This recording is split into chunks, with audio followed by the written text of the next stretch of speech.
there, I'm Lenny Slagan with your Fox 10 News Now update. Bond set at $175,000 for the teen accused of killing his mother. Mobile police arresting Terrence Barney Jr. yesterday, just hours after an overnight fire at his house on Cedar Avenue turned into a murder investigation. Family members say they believe the victim is Danica Barney. Barney Jr. did not appear in court, but his cousin, a nurse at Alta Point, testifying that the teen has a history of severe mental health issues. She claims he was physically abused by both of his parents and that they stopped giving him the medication he needs to stabilize his mental health. Barney has been charged with arson and murder. His preliminary hearing is scheduled for next Thursday. The man accused of shooting and killing a co-worker in Daphne is in custody now. Marshals arresting 44-year-old Marcus Stallworth in Mobile's Maryville community shortly after 1 o'clock in the morning. They say the arrest came after a tip that he was in that area. Investigators say he was armed with a pistol.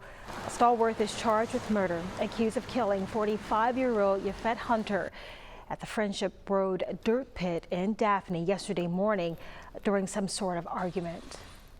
The city of Fairhope wrapping up some major projects before the weekend. Magnolia Avenue and Church Street intersection is reopening tonight. The city's going to be finishing up that drainage work there, all part of a much larger infrastructure upgrade that's been going on for months.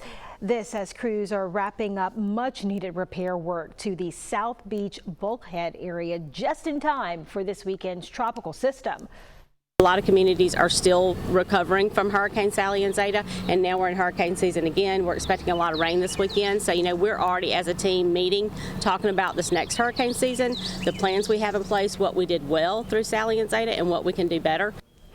The mayor there saying repairs to the bulkhead just a temporary fix as the city continues to work on finalizing plans for the waterfront project that's paid for by the Restore Act funding. Pensacola Bay Bridge is back open, 4 lanes of traffic. Oh, it's been a long time. The speed limit in the area, though, is still at 35 miles per hour because crews aren't altogether finished working yet. The multi-use path for the bicycles and pedestrians estimated to be finished by the fall. The entire project, they say, will be done by next spring. As for the Garcon Point Bridge, which a lot of people have been using as that long detour, the tolls there will be charged once again starting Sunday.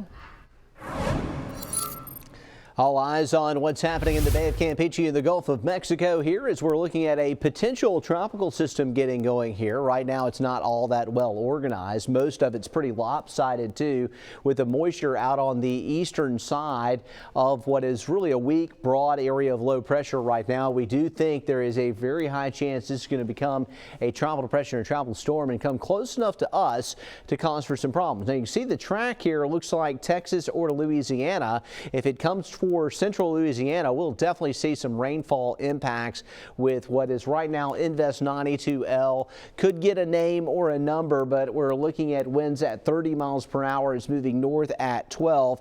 The center's right here, all the convection on the eastern side. This will be a messy, lopsided kind of system, but if it goes straight north, all the rain will be out on the eastern side, so we'll be on the wet side of it.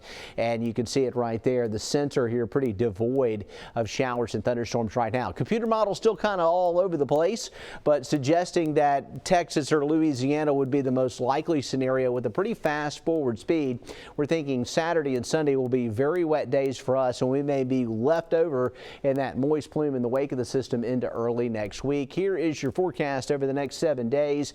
As we head into the Father's Day weekend, it looks sloppy. We've got a real high rain chance Saturday, expecting tropical rains there, mainly a rain threat, but if it comes a little closer to us, we may see some coastal flooding. And then we get into Sunday and Monday and into Tuesday next week, we'll still have rough surf at the beaches. That's another concern with this, and rain chances will stay elevated through the middle of the week next week. Thanks for joining us here on Fox 10.